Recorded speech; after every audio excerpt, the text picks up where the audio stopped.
Hey, good morning there. Happy little Wednesday. I'm Ken Rosato. Welcome to On New Jersey Mornings. Can you believe we've made it to Hump Day, Wednesday? And it is the 19th. So today I actually have the correct date. Isn't that something? 7 a.m. We have a temperature of 37 degrees, a little bit chilly, but it's going to get real nice real soon. We'll take your calls this morning at 888-658-0234. Mostly sunny, mild, highs around 70. We head straight to meteorologist Mike Bavetta, a first checkup at Garden State forecast. Mike, another abbraccio to you for this Yeah, incredible big look one. at the And it's spring. Look, hang on. We didn't even consult. see that? See that? We're on It's the it's a same very page. springtime feel this afternoon. A warm up is on the way. Now, granted, it is chilly this morning, but you will feel much warmer by this afternoon. We've got lots of sunshine expected on what is going to be a very sunny day across New Jersey. It's 45 degrees right now in Newark, a little cool back over toward Morristown and Flemington, where there's a calm breeze that remained overnight, and that clear sky allowed temperatures over toward Tom's River to dip down toward 27. So that little bit of a chill, thanks to a light northerly breeze, winds less than 10 miles per hour, allowing for that big cool down. It's a solid 4 degrees cooler this morning than this time yesterday in Flemington, a touch warmer over towards Ship Bottom, and a little cooler in Atlantic City. So right around where we were yesterday. Nice and clear through the overnight leads to a beautiful start to the day. A gorgeous sunrise happened moments ago, and we'll keep it nice and clear through this afternoon. Look at these temperatures, how much they warm up today through the end of the morning. We'll likely be in the 50s by 9 a.m., cross into the 60s by 1 o'clock, and make a run for 70 at some points here in New Jersey, like over toward Trenton later on today. Now, once we get to the end of the afternoon, that easterly breeze starts to develop, and that'll pull in some clouds. You see them there off to the right on the eastern portion of the Atlantic. That will move inland and create a very foggy and even misty scene around for the coast tomorrow. But all of New Jersey starts off in the 40s tomorrow with that cool feeling remaining until the afternoon sun warms us up, helps lift that fog, and then we see temperatures off to the races inland. We'll be once again in the upper 60s and low 70s inland tomorrow, but where you see that brighter shade of white there at the coast, that means 40s and low 50s. So a cooler finish to the day on your Thursday. The rain holds off until tomorrow night, but there's so much cold air that comes in with the cold front early Friday morning. There might even be a few snowflakes that mix in toward the end of that system as it pulls away just in time for the morning rush. I don't think there's any accumulation, but this is what happens this time of year in late March, where you get a beautiful sunny 70-degree afternoon followed by a quick round of light snowflakes that is ultimately followed by sun immediately after. So it's like it never even happened. The forecast points to a few clouds around for Saturday, bringing back more sunshine by Sunday, and overall a cool weekend ahead with temperatures running just around average. So plan on that little bit of rain tomorrow night. Could be mixing with some snow early Friday morning, no accumulation, and then back to up near 60 by Saturday. So a very pleasant feel coming up for today and tomorrow before the fog rolls in with a little bit of snow, dare I say, Ken, here to wrap up the week. What a way to start spring. Don't First morning in say spring, that. and we've got a few snowflakes on the way. It's like Mother Nature Yeah, can't the decide S what to word do can in mean winter. two things. The S It word can can. mean spring or snow. And it's sort Yeah. of like a yin and yang, isn't it? Well, I like the yin more than the yang, and I like the idea that we are both exactly on the same page with that. Let me go under the bugs. There we go. All right, Mike. Thank you very much. We'll check back with you, my friend, as it is 37 degrees, as Mike said, starting off chilly and chilly at the shore, but it's gonna be so enjoy the day. We do have some traffic. Let's bring up Gerald, please. 13A. This interchange 13A. This is by Newark Airport on the New Jersey Turnpike, and you can just see that's really volume at this hour.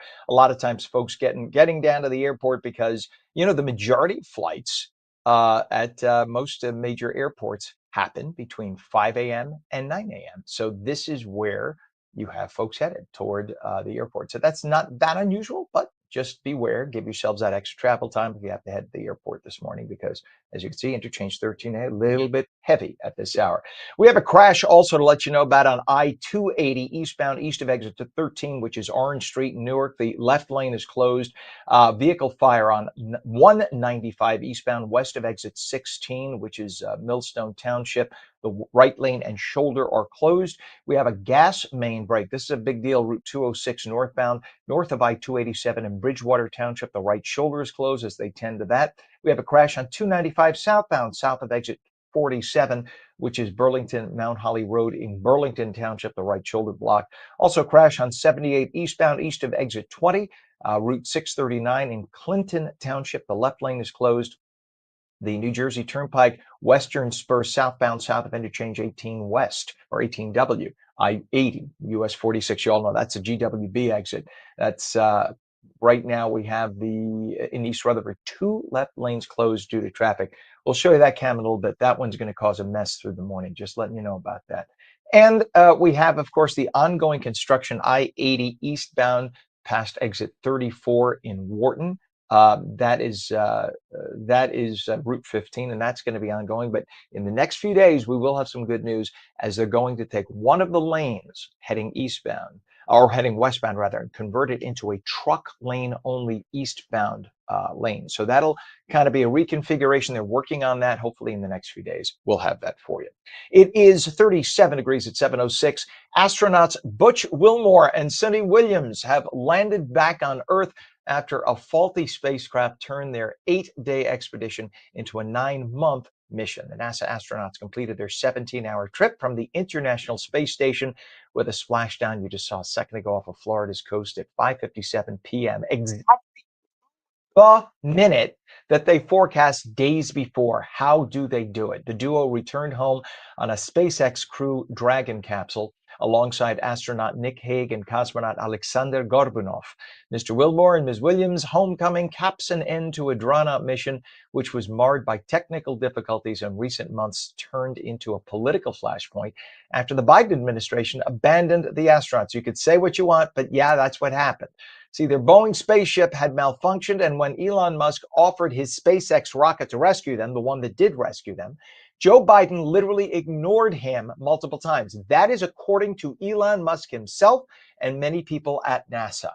So now that Trump is in, Trump took Elon up on the offer. Apparently, the problem with Biden was that he was fearing any success on the part of Elon Musk would look good for Donald Trump, whom Musk was supporting in his run for president. That is pathetic that you would leave 2 human beings, actually more than that, 4 human beings, up in that International Space Station for months. But the 2 human beings I'm talking about, the 2 we're featuring, the 2 American astronauts, they were there the longest, over 9 months.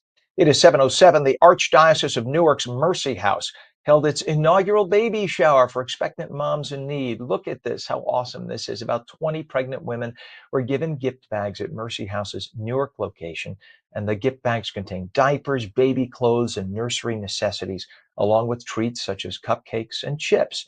3 raffle winners walked away with really cool prizes, including the top prize, a new stroller. And if you are a mom or a young couple, a dad, you know how expensive a new stroller is. It could cost hundreds, or if not thousands. So that is a great gift. Congratulations. God bless all those ladies who were there, and God bless the Archdiocese for doing that. It is 7:08. The very liberals who demand that conservatives follow orders are themselves flouting the law. MTA Chair Janno Lieber, nice guy actually, I know the man, but he has announced that congestion pricing in New York will continue despite the Friday deadline imposed by President Trump. Many Long Islanders, businesses, and elected officials have been vocal about their opposition toward this obscenely expensive toll, $9. President Trump has threatened to cut off enormous amounts of federal funds from New York if the congestion pricing plan is not stopped. But as of right now, it was supposed to stop this coming Friday, but New York is saying, yeah, make us. So maybe President Trump just going to have to do what he said, just cut off the funds to New York in the tune of a couple of $1 billion. That's the only language they seem to speak. Although President Trump's been speaking with Governor Hochul, rather. So hopefully Governor Hochul will wake up. Nice lady, not the brightest bulb, but a nice lady. So hopefully she'll wake up and realize that, if we're going to lose all this money, maybe we should just stop the congestion pricing. 7:09, Senate Majority Leader Chuck Schumer, speaking of liberals, has sparked outrage following his recent appearance on The View on ABC. During the segment, Schumer, he imitated what he described as the attitude of Americans opposed to government taxation. Check this out. And you know what their attitude is? I made my money all by myself. How dare your government take my money from me? I don't want to pay taxes. Or, I built my company with my bare hands. How dare your government tell me how I should treat my customers, the land and water that I own, or my employees? They hate government. Government's a barrier to people, a barrier to stop them from doing things. They want to destroy it. We are not letting them do it, and we're united. Okay, good. You just lost the next 10 elections, Chuck. Nice. Now, I also know Chuck. I've had many private conversations with Chuck at various events. Chuck, you've just let the game plan and the mentality of liberals out of the bag. You've just defined it for everybody. Number one, yeah, it is our money. It's not your money. Socialists think all money belongs to government. Capitalists believe the money and the capital belongs to the people. So he has now defined himself as a socialist. And that is why we're in the situation we're in. That is why the economy is tanked. That is why the schools suck. That is why we spend more money per pupil, and yet we have the lowest place in the entire world, certainly the Western world, in terms of education. That is by definition why you Democrats lost the election by a landslide and will continue to lose the election as long as that is the mentality, that money belongs to government and government elitists, and the rest of us who actually do the work, create the products. It's people like Elon Musk who invent the rocket ships and the electric vehicles that you used to love until you realized that he was not a conservative, but a libertarian. Now you hate him and you're burning down his dealerships and lighting his cars on fire, polluting the environment. Yeah. Guess what, Chuck? You just kissed your ass goodbye in politics. That was pretty stupid, but I'm glad it happened. And I know what brought that moment. What brought that moment is you've always been frustrated about conservatives telling the truth, but you were able to lie your way through it all this time because you had the sycophant media on your side and you had all the liberals of New York kissing your ass, Chuck. Well, guess what? The sycophant media now is looking to people to the left of you like Alexandria Cortez, and you're old school. You're now considered too conservative for them. So you're now the expelled, being eaten by the new libs, the new progressives. How does it feel, Chuck?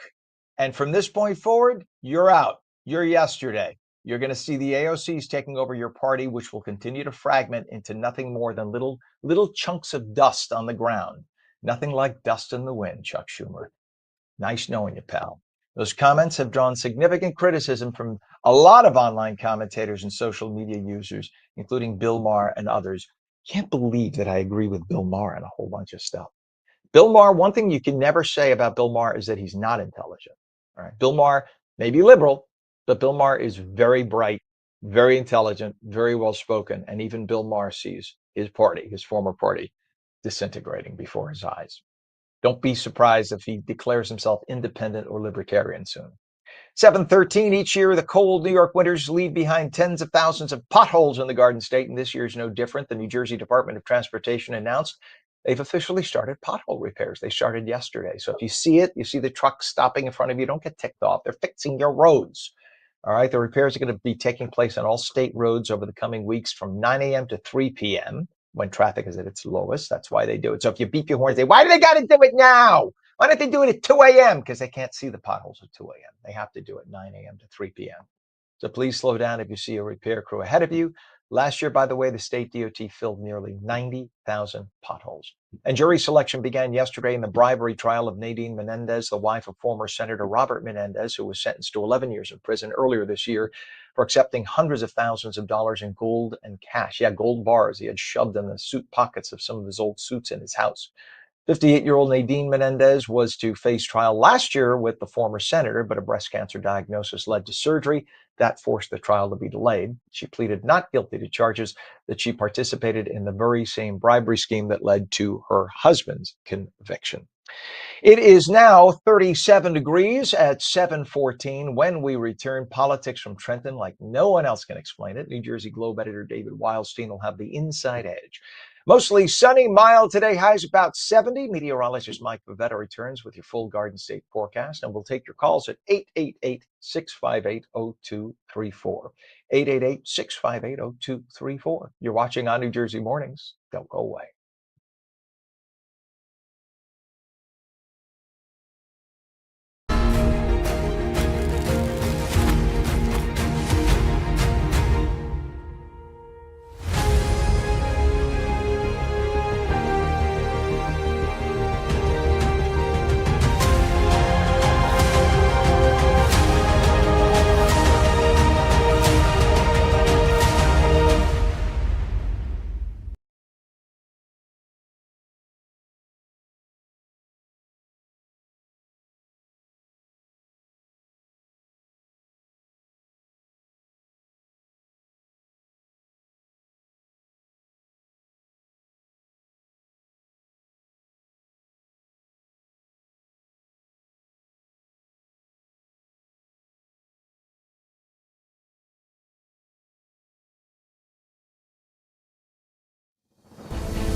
And welcome back to On New Jersey Mornings for your Wednesday. I'm Ken Rosato, 716. We'll take your calls at 888-658-0234. Mostly sunny, mild today. Highs around 70. Right to meteorologist Mike Beth with the Garden State forecast. Good morning, Mike. And I understand that you and our executive producer, Gerald, had a sort of a quick check day yesterday. What was that about?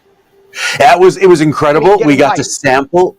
Well, we got to sample the new menu items that are coming out. Their corporate chef kind of introduced all of these delicious items that when you take photos of them, and we'll show you those photos after this weather forecast, you go, wait a minute, that's from Quick Check? No way.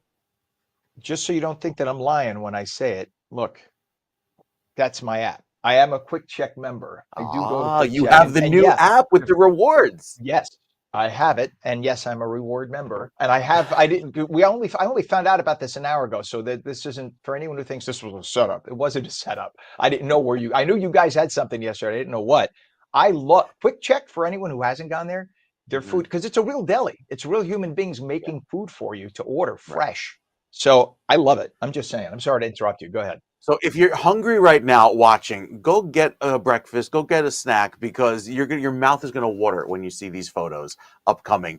Sent them to some friends and family yesterday, and they're like, wait, that's Quick Check? That looks amazing. Yeah, it really, really was incredible. We'll get into the details in just a bit. What we have to tell you, Ken, about this gorgeous forecast today. Beautiful outside, no matter where you find yourself, maybe in central New Jersey, toward New Brunswick and Princeton. Temperatures flirting with the upper 60s, maybe touching 70 today, away from the coast. If you head toward the coast, however, it's a lot cooler, and you can even see that shade of green east of the Parkway. Anytime this time of year you head east of the Parkway, you get that very chilly breeze off of the water, especially when that wind is pushing off of the water, as it will be today. Winds out of the east will make it feel very chilly by day's end. So winds are light right now, but look what happens by this afternoon. That wind starting to switch direction and blow from the east and then the southeast. So overnight gets really chilly and also allows for that fog to develop into tomorrow morning with a little bit of mist. It stays foggy at the coast for most of the day tomorrow, but inland by tomorrow afternoon, even though there'll be a little bit of a breeze developing, maybe up to 25 miles per hour there by Morristown, Trenton, and Mount Holly, the fog will lift. And with that extra humidity, it makes for a very pleasant feel as the sun comes out and we climb to near 70 degrees again. Again, that's only away from the coast. By early Friday morning, that's when the rain moves through, could be mixing and ending with a little bit of flakes or flurries, and then the cold, gusty breezes take over with those winds again switching direction to blow from the north and west. Gusts of 41 miles per hour there up in Sussex and 31 mile per hour gusts in Flemington. So a frigid feel as we go into the first full day of spring on Friday. Spring begins tomorrow at 5:01 a.m. Here are the clouds on the way for later on tomorrow. So we're sunny for the rest of the day today. It looks beautiful, stays nice and dry. And with that, we warm into this afternoon with that lovely northeasterly breeze. By 4 o'clock today, we'll once again be in the 60s in Hackensack. Newark, cooler at the coast again, only 49 with that chilly breeze in Long Branch, and staying very cool all day tomorrow in the 40s with that fog throughout your Thursday morning. there's the clearing that occurs, and where the sun hits the stations, look at that. We're in the 70s tomorrow afternoon from Trenton down toward Mount Holly, even 73 in Camden and over by Medford. Throughout tomorrow night, that's when the rain comes in as the front pushes through, allowing maybe for some colder air to filter in. That could promote some snow in northwestern New Jersey just before daybreak, and maybe end as a few flurries that last a few minutes on the car tops and then quickly melts thereafter as temperatures warm back up into the upper 50s by the afternoon. So into this weekend, as the sunshine returns on Friday afternoon, we have a few clouds around for Saturday. I think we finish off the day on Saturday with some gray skies. But nevertheless, we've got more sun on the way by Sunday, and that will look very pleasant and feel very nice for the first weekend in spring with that with the tulips in bloom across New Jersey. You already see them, the crocuses popping up. It looks very pretty across the Garden State. With highs on Saturday climbing to 59, slightly cooler but drier by Sunday with that northwesterly wind. So plan on a very pleasant feel around for this weekend. Ultimately dry weather, just need the umbrellas likely for later tomorrow night into Friday morning. But nevertheless, Ken, you can head out to your local Quick Check and check out this new menu. I was very impressed. My favorite, and they kind of started the tasting experience yesterday with the piece de resistance, okay? So here are the breakfast sandwiches. It's kind of a fun play on a waffle, right? You got that gooey American melty cheese with some a fresh egg and of course the sausage. Great. And I was like, okay, this is a solid breakfast sandwich. This is something I would eat. But then they moved on to what is the most delicious. Look at this thing. It is a work of art, a couple of order, a masterpiece. They call it the Giant Italian, play on their partnership with the New York Giants. Basically, this head corporate chef, his name is Ken, he took 15 Italian American deli sandwiches from across New Jersey and said, we're going to make these better. So they look at that bread, just look at that toasty, crusty bread. That's And I took a awesome. bite into this, Ken, and I went, this bread is special. I know this bread.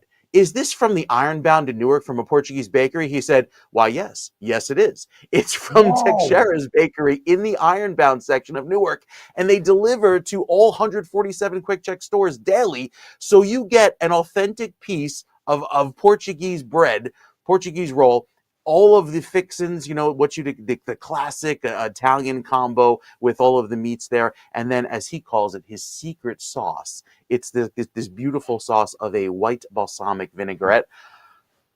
It was so delicious. It was so good. You took note. Not that Gerald, you took note of any of this.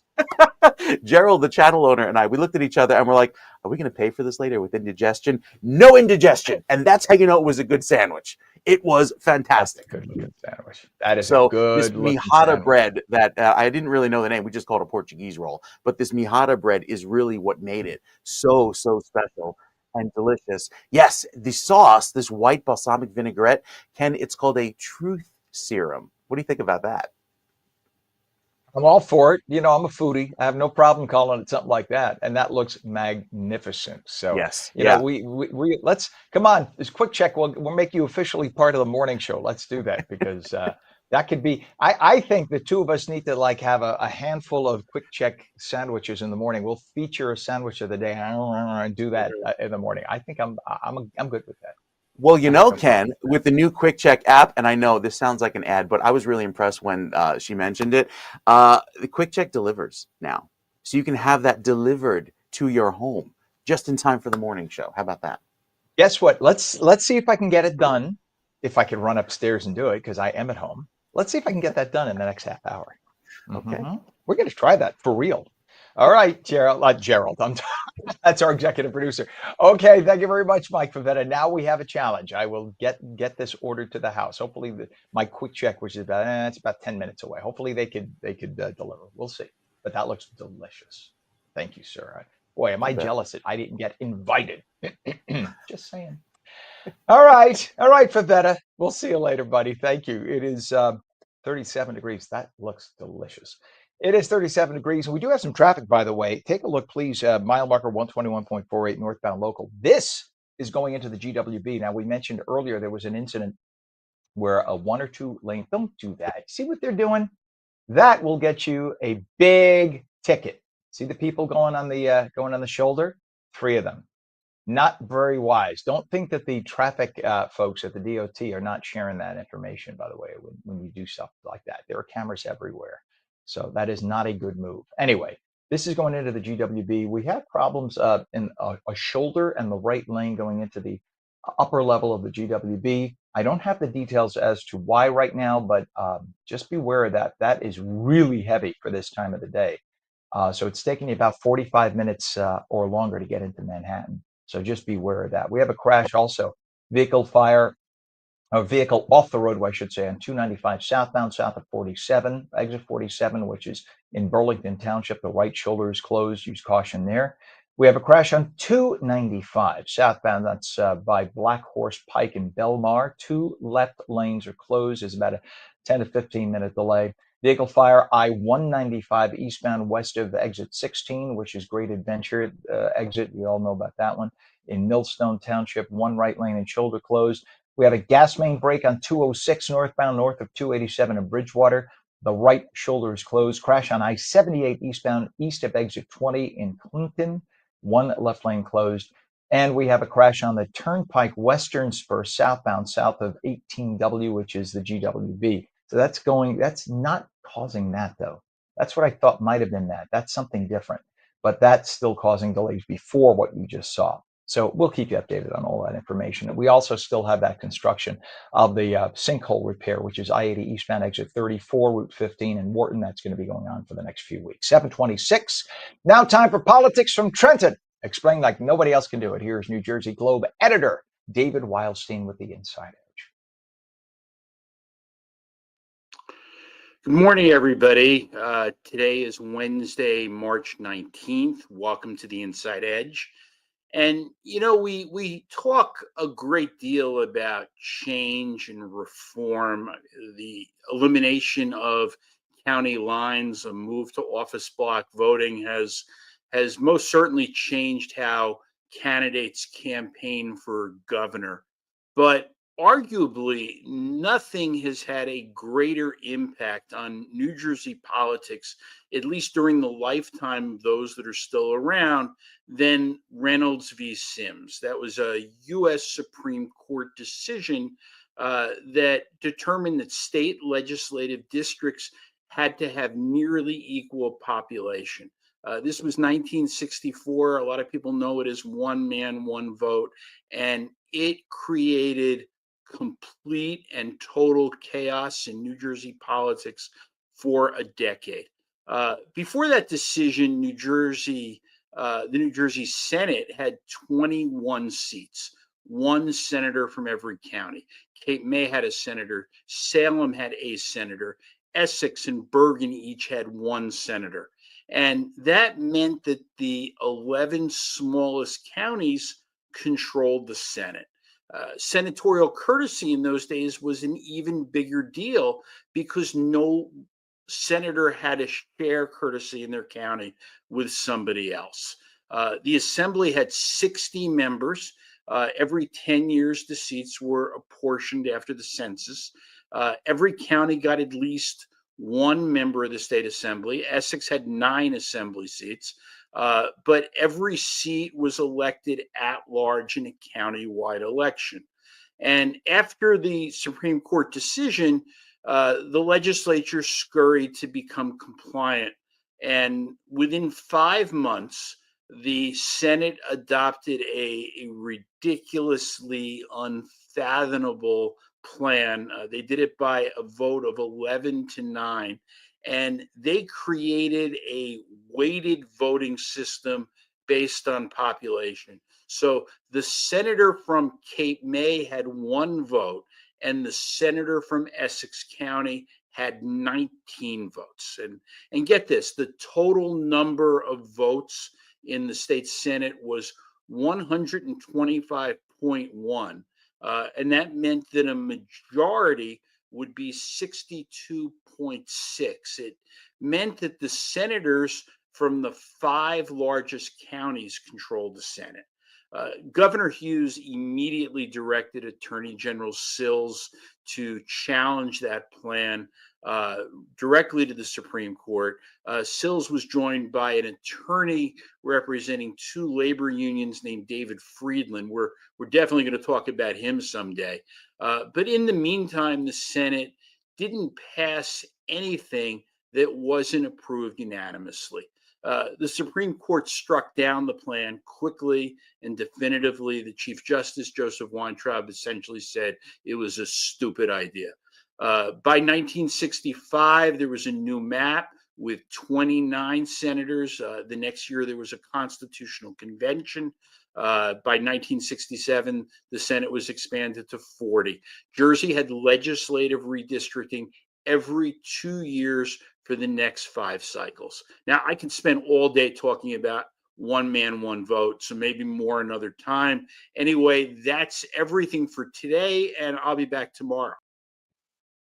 There he is, the Inside Edge. And by the way, just so that you know, I just ordered my sandwich on Quick Check. Let's see, place order, done. So let's see, it should be here in about 30 minutes. Should be good, yeah. And by the way, 951 points I had, just so you know.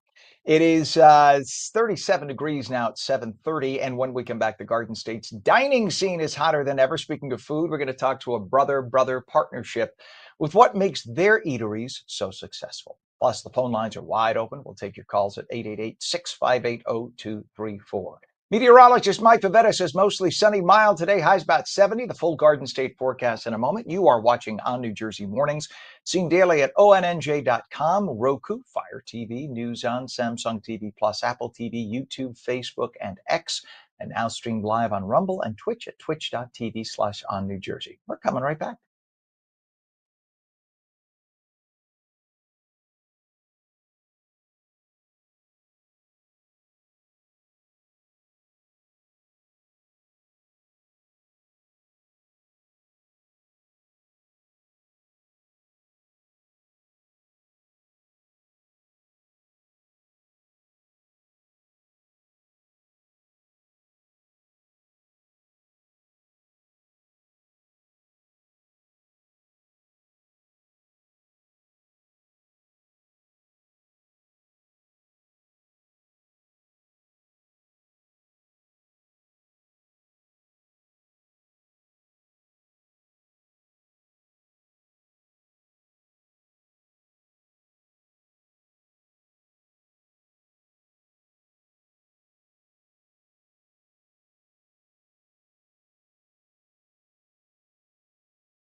It is Wednesday, March 19th, 2025. A very good morning. 37 degrees at 7:33. I'm Ken Rosato. Welcome to On New Jersey Mornings. Mostly sunny, mild today. Highs about 70. Meteorologist Mike Pavetta has the detailed Garden State forecast. Good morning to you, Michele.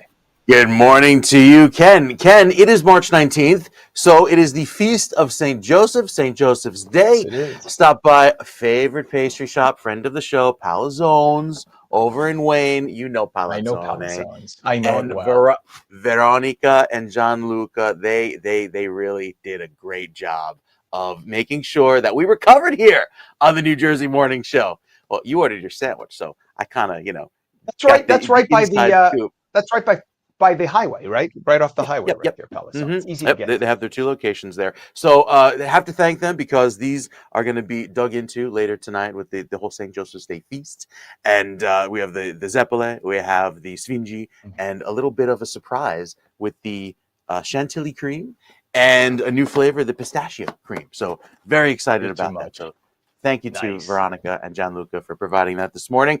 It will be enjoyed by all on this St. Joseph's Day. Hope you have a great one because the weather is looking pretty fantastic. It's Father's Day in Italy, technically, because Joseph being the father of Jesus, the whole story there. Our forecast brings back a little bit of a chilly start this morning, but we warm up in the afternoon back into the 60s. Then the fog rolls in tomorrow, especially at the coast. It'll be foggy enough to bring down visibility, create some mist and drizzle even at the shoreline, and that lasts through most of the day at the coast, clearing by tomorrow afternoon. Nevertheless, spring begins at 5:01 a.m. tomorrow, and on the first full day of spring on Friday morning, there are flurries forecast statewide early on in the day, and then clearing happens by the afternoon. It'll be a mild day down the shore. At the coast, not so much. Chilly with that wind off of the water, but you head further back inland toward Camden, Glassboro, Hamilton, you could be flirting with 70 by the end of the day. Look at the color even on the map, showing the yellow, the warm color, to the green, that cooler shade in the 50s at the coast. So the wind certainly influencing today's forecast. We should only be at 51 degrees as an average high. So we're still running well above average, far from the 2011 record set at 80 degrees. Wouldn't that be nice? Well, with the clearing that occurs today, we keep it nice and dry through this afternoon. With all of the cloud cover not returning until tomorrow, we're finishing the day on a nice sunny note, and then there's our rain chance early on in the overnight, Thursday into Friday morning. So a little bit of a blip there on the rain chance chart, and then next chance of steady showers doesn't happen until Monday of next week.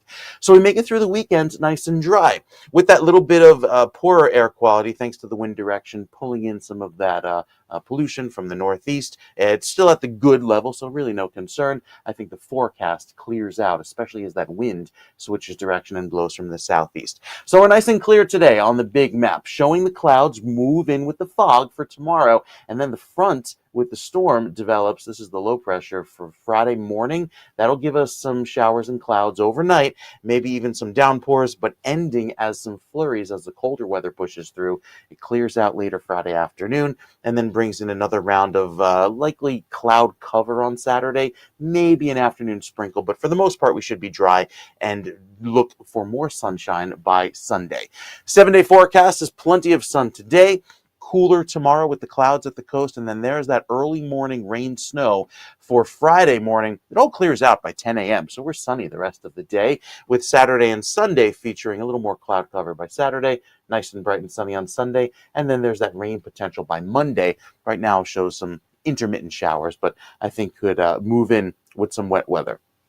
There's the fog at the coast with temperatures only reaching the mid 40s, maybe climbing into the mid 50s. It'll be much cooler today and tomorrow thanks to that easterly breeze at the shoreline. Friday has that morning rain and snow mix. Again, no accumulation. It's what you'd expect for the end of March, as March weather tends to get a little wacky. Saturday brings back some more clouds, more sun by Sunday, slightly cooler, and then there's that rain by Monday. So weather changes every few hours this time of year, and it's pretty evident on the 7-day. It's like all 4 seasons crammed into 1 week here, coming up for New Jersey in the next week or so, Ken. I love it. And by the way, just not to be outdone, lest you think Yes. I'm a bad Italian for St. Joseph's Day. So I used to live near Palazzone, and I moved. I moved in December, as you know. Okay. So I'm now closer to East Hanover. So I'm at the Mm. other. There are like 3 great Other. Italian bakers. Palazzone, Yeah. definitely. Mm-hmm. There's Calandra's. You can't Sure. deny Calandra's. And there's Sorrento. If you're in East Oh, Hanover, of course. Yes. you know Sorrento. The So my classics. The buddies over classics. to, oh yeah. Now, pasta ciel. Got to Mhm. have that for St. Joseph's. Sure. And then of course the petit fours. And let's see. Yeah, I'm glad I got food people coming on.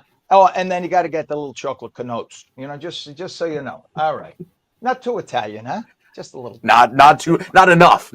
That's the thing. And then you can kind of go by region because every region has their specialty. You Absolutely. know, you try and get a cannolo up north in Milan, and they're like, that's No, really a that's a Sicilian dish, you Sicilian know? thing. Yeah, Right. And Sicilians do it better. Listen, the Italians always fight. Like, that's not really Italian. This is really every section of Italy does its own thing best. And that's sure. what makes Italia, which is the association of all of these different regions, so Right. cool because they're all awesome in their own way. So there you go. But not to be outdone, our brothers from another mother in Greece are coming up next. So we're going to talk with them, some Greek restaurateurs who are super successful and love Greek food. We're going to talk to them in just a minute. So don't go away. Mike, thank you very much, sir. You bet. It is 36 degrees right now. And by the way, Gerald, if you could bring up that traffic cam that we had a few minutes ago, that is 121.48 northbound local. This is the New Jersey Turnpike. I just want to show you. This is going into the GWB. There you go. Thank you, Mike. Look at how good he is. Mike Gerald, I should say. That is what's going on. So you have about an hour delay now going across the GWB. This is from New Jersey going into Manhattan. And that has been the case now for about 40 minutes or so. Don't know if it's just volume. It may be because it is moving. It's probably just volume. Yesterday, when we looked at that same picture, it was stopped. And that was because they had a fuel spill on one level and a debris spill on the other. So there was no going into Manhattan. This is just a very slow crawl.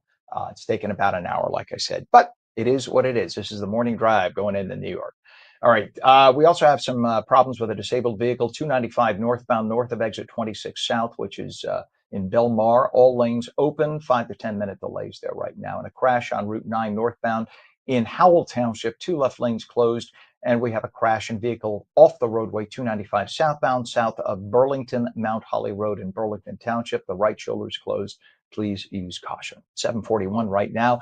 A dynamic duo is revolutionizing the dining scene in North Jersey. Brothers Dean and Thomas Maroulakos founded Skopos Hospitality Group in 2015 with a vision of elevating the food and beverage experience in the suburbs. From craft cocktails at Cowan's Public to the vibrant Mexican flavors of their newest venture, Nomada, which would be the way you pronounce it in Spanish, Nomada. Probably people say Nomada. Their innovative concepts have turned local dining into a destination affair for sure. And joining us now are Dean Maroulakos, the operating partner and creative director, and Thomas Maroulakos, CEO of Skopos Catering. Gentlemen, welcome. My family was in restaurants for a bunch of years. I bow to you because I know how much work it is to be successful in the dining industry. It is very hard. So welcome. Good to have you both on this morning. Thanks for having us. Great to be here. This is my way. This is my way of checking your mic to make sure it's working. I say good morning unless you say, and this is like, yeah, the mic's working. Let's start out with Dean. And you heard the Italians gushing a minute ago. The Greeks, you guys are cousins for sure, right? You are our blood cousins. We always have competition between the Italians and the Greeks, but the Greeks would say, but we win, Ken.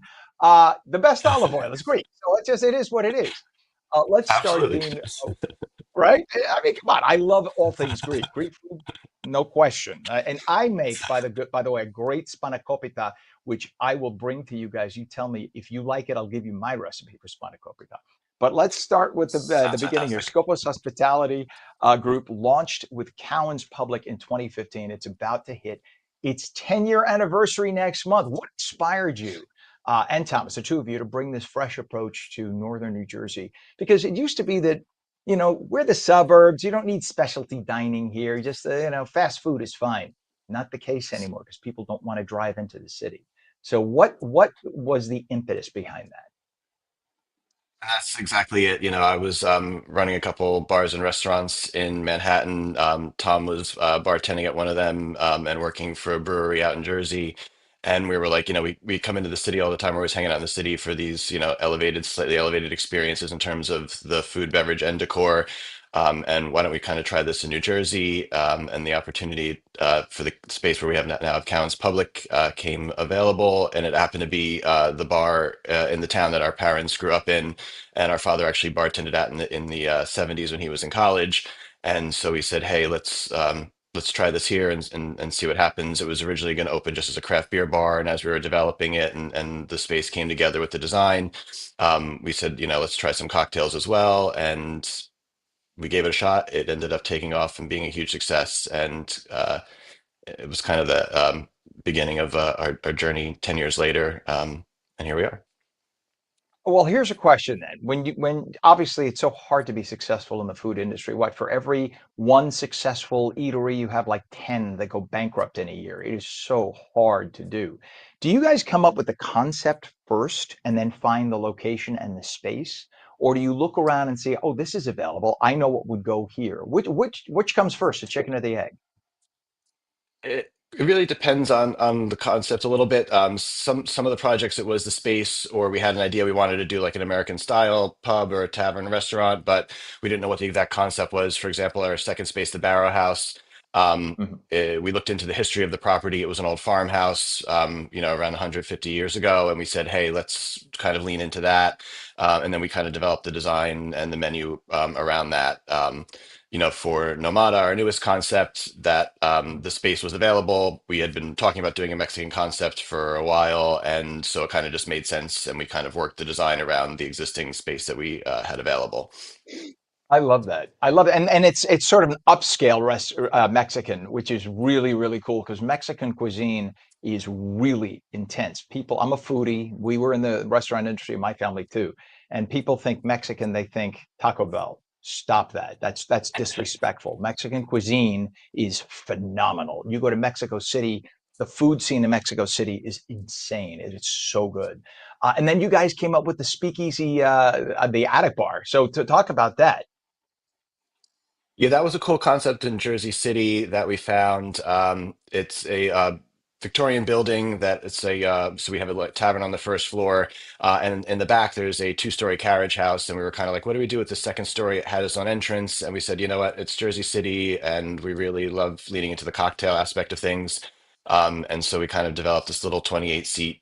First come, first serve cocktail bar right off of the downtown area on Barrow Street. And it's just a really cool niche little spot that takes you kind of away from everything that's happening in the city around you. And what a great location for it too. That's such a because that's where you have the young, upwardly mobile, the guys with the money, the young professional women, and they want a cool place to meet and have cocktails, and they have the money, they have the disposable income. That's just a great location for that. So smart. And Thomas, as CEO of Skopos Catering, you've overseen the growth of the empire from Cowan's Public to six distinct venues, of course. How do you balance scaling the business while keeping the high quality elevated experience consistent with all the locations because it's so hard. You achieve a level, but to Yeah. maintain it is very difficult. Yeah, it's just a classic case of having the right people in place, and I can't give enough credit to our team. And that's that slow build.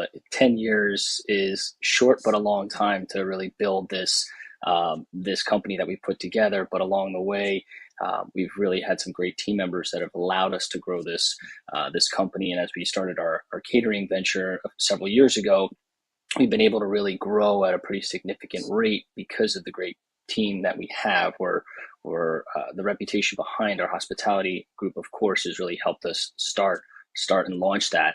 But being able to rely on team members that act as owners of the business is critical. And you mentioned tailoring menus before to fit the suburban community, which is so important, especially at Cowan's with the craft beer and the cocktail focus. So, what's been the biggest lesson you think that you've learned about what people in northern New Jersey crave?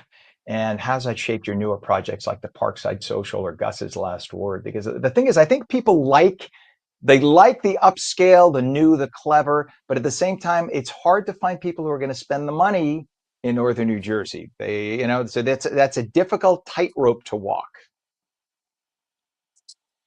Yeah, and I think that's where we kind of succeed. We're not fine dining. We're just taking classic dishes, putting a slight twist on it so they're still approachable, they're still comfortable, and they're still accessible at a reasonable price point. Same thing with the cocktails, taking the idea of classics and just using new ingredients, bringing new things in. So it's kind of fun where our staff gets excited, we get excited about what we're offering, and we get to share new things that we're discovering that are coming out in the market with our guests without saying, without putting things on that no one will understand.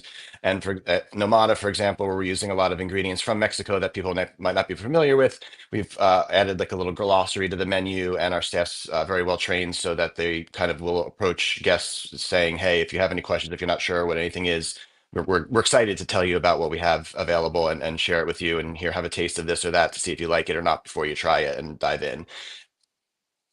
That I love what you just said, because you have the two types of diners, right? You have the adventurous, anything that's a little different or a twist on the traditional. It could be just, let's just say chicken parm. I'm just throwing that out there. Let's just say chicken parm. But if you say chicken vodka parm, which is just a drop of cream in the sauce, boom, now it's chicken vodka parm. This sounds so unique. But yet you also have the people, I'm sure. I have a friend, my friend Andrew, and he knows exactly who he is. He knows which Andrew we're talking about. If it's not a burger, he's not interested. Andrew's in his 60s, and yet I don't think he's ever tried anything outside of a burger. It's like, Andrew, you can expand. He's Italian. You can expand your horizons beyond a burger. God forbid the word fish be involved. Oh my God. He doesn't want to sit across from you if you order something with seafood. He's just a very close-minded guy when it comes to food. How do you balance that? You want to be creative and new, but at the same time, you have to have the traditional and the approachable dishes. Yeah, and that's exactly it. It's looking at the menu, the balance of items that we have available, and we're always going to have a classic burger, but we'll always have a signature burger that's got some fun, wild ingredients on it for guests that want to get out of their comfort zone. I think the mod is a great example. We have our classic margarita list with, you choose your flavor, choose the salt or sugar rim you want for it, and choose how spicy you want it. But then we also have some really cool, more classic inspired Mexican cocktails using some more unique ingredients that come from Mexico, such as like an herb called epazote. We have Mm-hmm. our own barrel of Patron that we single barrel that we picked out. So we kind of are able to use some of those ingredients on our more classic cocktail list. To kind of have that balance between both ingredients. We have tacos, and then we have, a series of more traditional style Mexican dishes as well on the food side. And I think that's really how we find that true balance to I kind of love appeal it. to everyone. I love it. Well, it's a hard industry to be successful in. So the fact that you both are tells me everything about how hard you work. Dean Maroulakos and Thomas Maroulakos of Skopos Hospitality Group, thank you both for joining us. Please don't be strangers. Come back again. It's great to have you on today, and good luck with all the ventures you have. Thanks for having Thank us. you. You bet. It is 37 degrees now, 7:51. We will be back in just a moment. We talk about a cool new feature at Hoboken Public Library. Don't go away.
Welcome back to On New Jersey Mornings. I'm Ken Rosato. 36 degrees now, 7:54. Meteorologist Mike Vivetta has a beautiful sunny forecast for you. Good morning to you, Mr. Mike. Good morning to you, Ken. We've got a really pretty day ahead. Sunshine, mild weather, even warmer than yesterday. And yesterday really felt chilly in the shade. But as soon as you stepped into the sun, you're like, wow, it feels like springtime. And the flowers would agree because they're blooming across New Jersey. A very pretty scene across the Garden State today. Again, the reason for that, Ken, when you're starting off in the shade and then you walk into the sun, the air is very dry. There's not a lot of humidity in the air. So there's none of that, what's known as latent heat, the scientific term. So without any of the humidity that you would normally get here in New Jersey, and we know humidity all too well, it tends to feel very chilly and dry in the shade. But once you step in the sun, there's less of the impact from, scattering that solar irradiance. And so it makes for a warmer feel. And that'll be the case today up in Sussex. There's your daily dose of science this morning. 67 over in Sussex County, 65 in Newton, 66 in Hackettstown, with a light breeze throughout the day. It'll feel quite pleasant. And then the breeze kicks up by the day's end there toward Jersey City out of the south and east. So you'll feel that wind coming off of the Hudson by the end of the day, making it feel a touch cooler. We had a lot of rain over the last few days, so that's improved the drought quite a bit. Still in that extreme drought in red in southern New Jersey, but that will be improved as well with the additional rainfall that comes in, not only for tomorrow night, but also again on Monday. So every few days, as long as we get a good downpour, we're helping to prevent an ongoing drought into spring. And then that just sets up some bad news for the upcoming summer season when we tend to use a lot of water. Still running rather dry, up to an inch of a rainfall deficit there in northern New Jersey. But again, every drop counts, and there is some more coming in by the end of the month. Speaking of, there's also slightly cooler weather that may come in just in time for the beginning of the month of April, as this very large area of warm weather patterns set up there for the desert Southwest also keeps it rather dry there. Here in New Jersey, we have equal chances of seeing slightly above average rainfall, especially out east. So planning any trips around, plan on a little bit of rain here and there. And that's basically what you see on the 7-day for the next few days. The rain that comes in Thursday is primarily at night, so no need for the umbrellas during the day. But Friday morning, there could be a few snowflakes mixed in with that early rain and snow that takes over and lasts through the morning rush, maybe puts down a little bit of a snowflake on the car, and then it melts right away because the sun returns by Friday afternoon.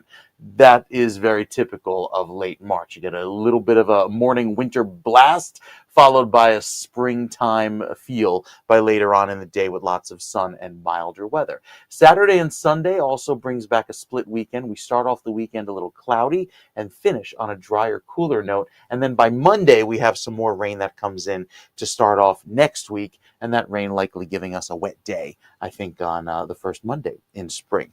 Shore Points has clouds and fog and mist and drizzle throughout most of the morning tomorrow. It likely lingers into the afternoon because that easterly breeze is pretty persistent. That's in advance of that rain snow that comes in early Friday morning, clears by the afternoon, and then we're left with a dry weekend. Saturday and Sunday both looking good. Have to deal with that rain by Monday. So Ken, all in all, not a terrible looking forecast. We're slightly above average, but we're keeping things active, I would say is the word, over the next week or so. All right. Thank you so much, sir. It is 7:57 right now, and we have 37 degrees. Appreciate it, Mike. We have an exciting new development at the Hoboken Public Library that's sparking creativity and innovation in the community. If you've never heard of Makerspace, you're not alone, but the library director is on a mission to change that. The newly renovated Hoboken Public Library now boasts a state-of-the-art Makerspace. That's a hub where residents can explore art, technology, and collaboration. Joining us now is Phil Mendez, the IT manager at Hoboken Public Library, and Mads Sanden, senior library assistant. Welcome, Phil and Mads. Good to have you both. And Phil, let's start with the basics. For those who might not be familiar, can you explain what a makerspace is and what makes the one at Hoboken Public Library so special? Yes, good morning, Ken. So a makerspace is a creative space like open to the residents where we provide tools and different like a space that's just dedicated that where the public can come in and use and create things. And that's exactly what it is. It's just make anything basically. People would think like arts and crafts, but it's also just all sorts of things. We have a Maker's Day coming up soon. We're excited to put that forward out there. We've been doing this for a couple of years, and we had a whole renovated area here in Hoboken, and it's just now open to our public for the past year, and people have been coming in and really enjoying it and saying how much they enjoy having a space in Hoboken in the community. I love it. And in fact, let's ask this question of Mads. The makerspace at Hoboken Public Library has, as you mentioned, it's a wide range of tools and classes. Tell us about the 3D modeling software, the sewing machines, Tibetan sound bowls. I mean, that talk about a range of things. How did the library decide on such a diverse mix, and what's been the most popular, maybe surprisingly so to you so far? Yeah, definitely a huge range of things, and subsequently a huge range of people who come in to use those pieces of equipment. The 3D printers are by far the most popular with kids. You can print all range of toys, their favorite Pokemon, their favorite TV show character. The Cricut machine actually is very popular with the adult crowd. They're able to do a lot of like custom T-shirts for trips and families. But in terms of making the decision as to what we have, we want to serve our community best we can, provide access to equipment that the average household may not be able to have in their living room, but still be able to provide the knowledge and the education on how to use it. So we're not a full-on factory, but we want to have equipment that other people might not be able to access otherwise. Right. And because you have it there, you give people a taste of it. And who knows how many young people will have never had the opportunity to see that stuff up close and touch it and work with it. And maybe because you have it there, you will create a whole new career for these young people. That's the beauty of a library, is you open minds. That's the beautiful part about it.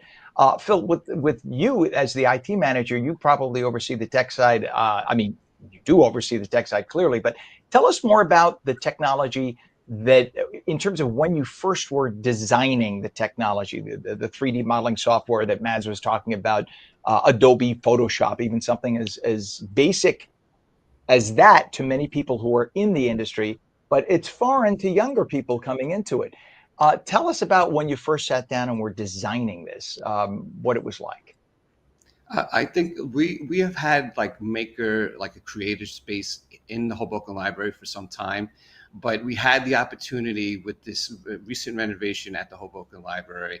We were lucky enough to get a grant from the state to open a dedicated space, and just as you saw in this picture here that they're showing, we were able to like get equipment and almost like a kitchen. Like you can walk in, and a lot of times a patron will come in, and we just wanted it to be like an open space area where we could just show you a little bit of everything, and then you just spark your imagination. Like you'll come by, you'll see, oh, there's a poster, a large poster thing that I can make, or there's a machine that etches on wood, or that could etch some sort of do like a mug, or even stitching. So like we just wanted to have like an open area, an open space to help people to just massage their creative juices. And where there's always somebody here at the Hoboken Library. Some makerspaces, we're unique where there's always a staff member here to help you. We want to help and guide you and show you like these are things that are possible that you can do. So going from kids to adults, we're open to all ages. I love that you're doing that. And I love that you're taking what a library should be to that level so that people come in and can get creative and explore and try things that they otherwise would not try, and have access to things they otherwise wouldn't have access to. Phil Mendez and Mad Sanden, Hoboken Public Library, you're exactly what a library should be. Thank you for doing what you do, and thank you so much for joining us this morning. It was great to have you on. Thank you, Kat. Thanks for having us. You bet. Have a great day, guys. All right. It is now 8:03. And when we come back, we'll take your calls at 888-658-0234. Sunny, mild, highs about 70. Mike Pavetta, our meteorologist, full Garden State forecast in a minute. We're coming right back on New Jersey Mornings.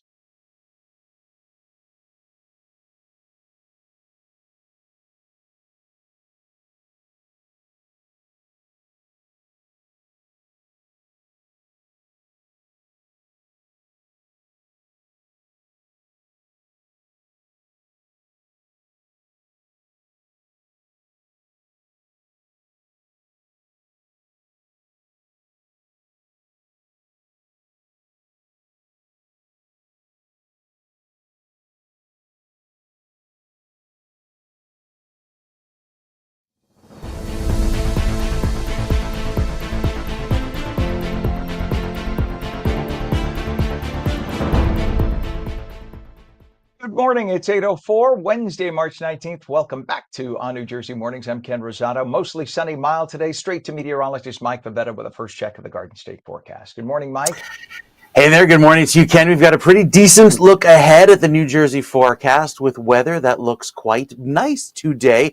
I think we're going to start off our forecast with a little bit of a forecast into next month, because we can actually preview with the climate outlook how we're doing in terms of, this month and next month's precipitation. Now, they say April showers brings May flowers, but according to the Climate Prediction Center, forecasting a pretty average month in terms of rainfall. So usually we get anywhere between 3 and 4 inches of rainfall here in New Jersey during the month of April. Will we have 3 to 4 inches a month? That's what the Climate Protection Center thinks. So I think we're doing well. My graphics reset here. So let me get us up to the top, get us up to speed, and we'll start you off with temperatures this morning. We are chilly, not really warming all that much in the last hour. Still holding at the freezing mark in Morristown, 46. There in Newark, 34 in Flemington, and 37 by Trenton. Plan on a little bit of a milder feel today, thanks to a lighter breeze, but also more sunshine that lasts all throughout the afternoon, and temperatures already running a little warmer than yesterday thanks to less of a breeze. We're about 6 degrees warmer than this time yesterday in Long Branch. Right now, 9 degrees warmer at 8:06 this morning as compared to this time yesterday, and 8 degrees warmer down on LBI. So we're headed in the right direction, and it'll feel like spring through the rest of this afternoon with plenty of clear sky today, lasting through the end of the day and even overnight, with nothing more than some clouds and mist and drizzle at the coast for tomorrow. Might even be some widespread fog at the coast as we start off our Thursday. But enjoy the sun today as we climb into the 60s inland, maybe reaching 70 at times. That little bit of a northeasterly breeze pulling in some of those clouds, and obviously cooler weather throughout the overnight, and then those clouds and fog marches in throughout the early morning hours of Thursday.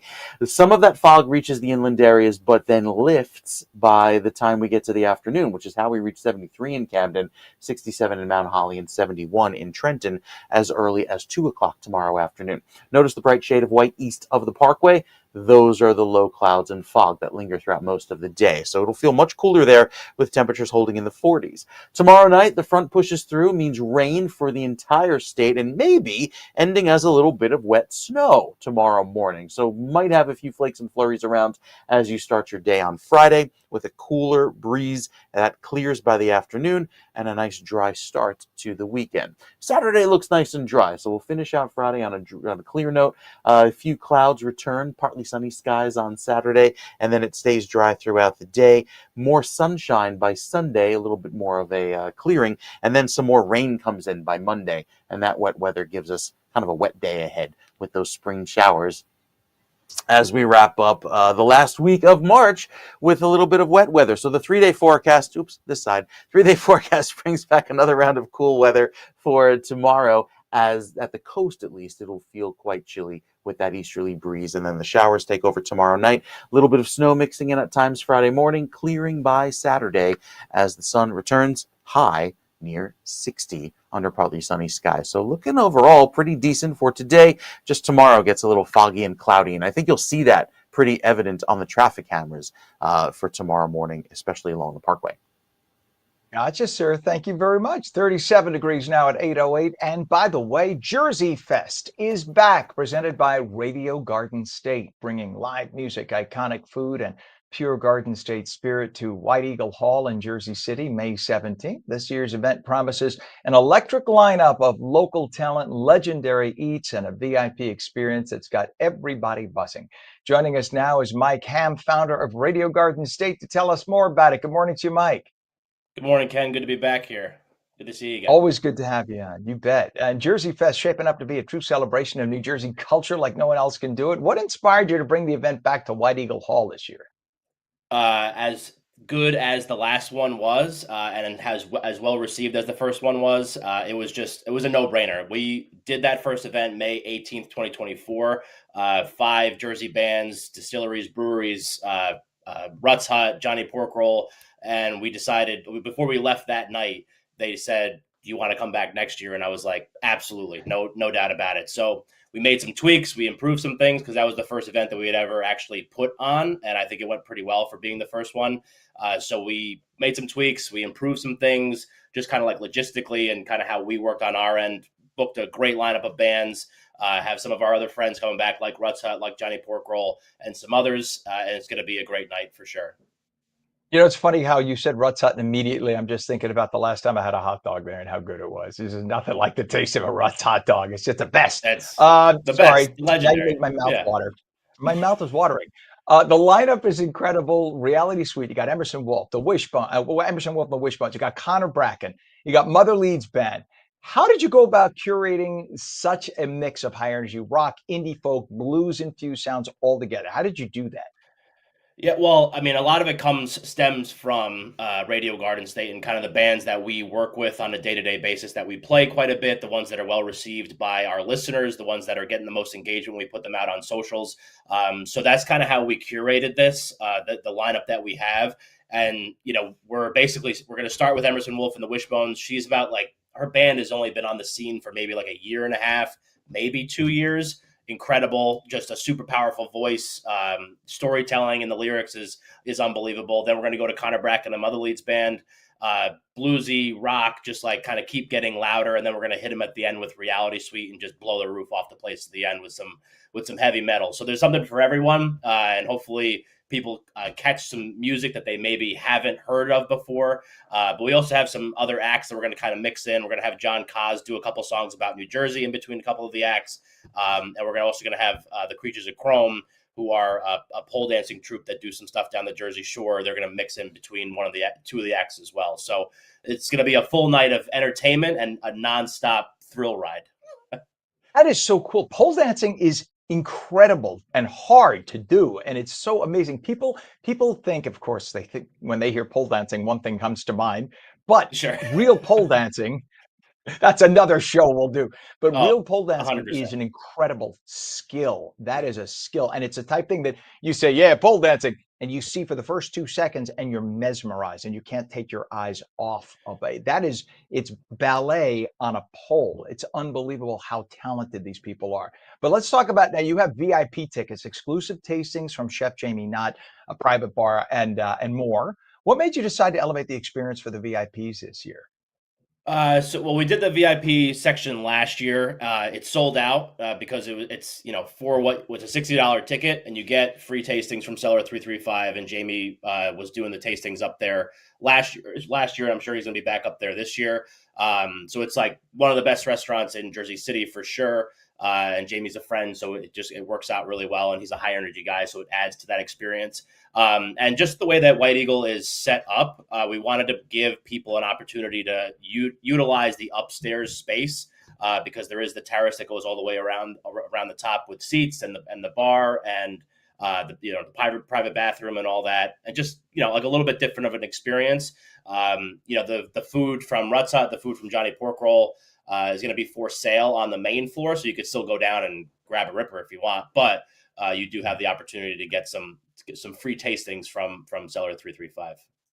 That is so cool. You know what I'm finding about this? The fact that a radio person had their hand in organizing this.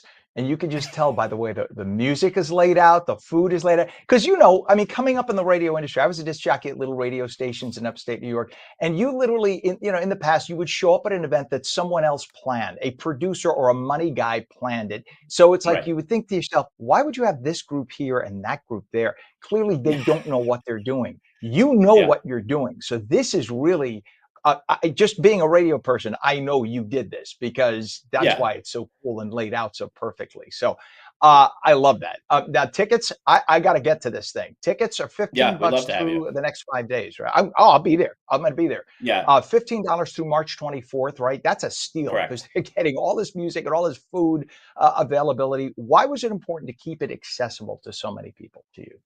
I think this is a topic for a whole other discussion that you and I could have, but I do think that the music industry does kind of have like an issue, whether, not naming any names, but like larger companies running shows and kind of taking over, how tickets are sold, price points and extra fees tacked on to the end.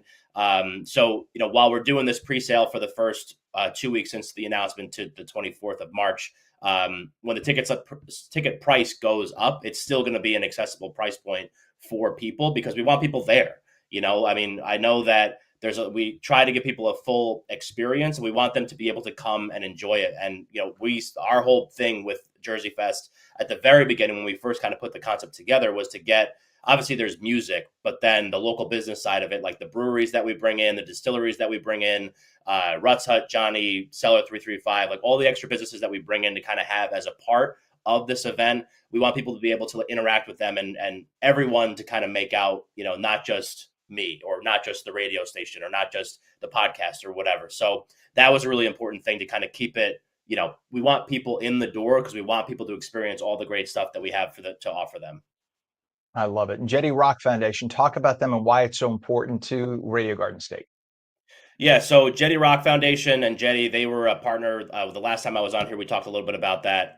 We brought them on as a partner maybe a month or so ago at this point.